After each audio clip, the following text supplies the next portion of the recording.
ఈరోజు మనం కుంపట్ల సాంబార్ చేయబోతున్నాము. దానికోసం చక్కగా ముందు ఉల్లిపాయలు, ఆలుగడ్డ, సొరకాయ, ఈ ముక్కలు, పచ్చిమిరపకాయలు తరుక్కొని ముందుగా ఇట్లా కుంపట్లో పప్పు ఉడకబెట్టుకోవాలి.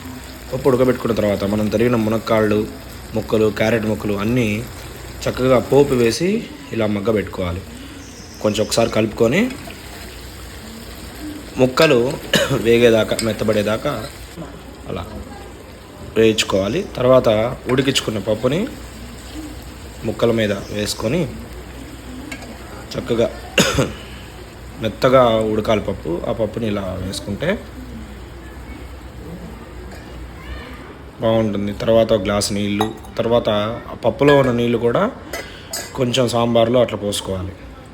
పోసుకొని ఇంకా మూత పెట్టి ఓ 10 నిమిషాలు వీటిని ఉడికించుకోవాలి. 10 నిమిషాల తర్వాత చక్కగా చింతపండు, సాంబార్ పొడి, ఉప్పు, కారం, బెల్లం వేసి ఇలా తుక్క అనేటట్లు ఉడికించాలి. ఉడికించి మరొక 7 నిమిషాలు 8 నిమిషాలు చక్కగా కుంపట్లో, స్టవ్ మీద కూడా 7-8 నిమిషాలు సరిపోతుంది. కుంపట్లో అయితే ఒక 12 నుంచి 15 నిమిషాలు అలా ఉడుకుతుంటే మరిగిన కొద్దీ సాంబార్ టేస్ట్ వస్తుంది. చక్కగా ముక్కల ఫ్లేవర్స్ అన్నీ నీళ్ళల్లోకి దిగుతాయి.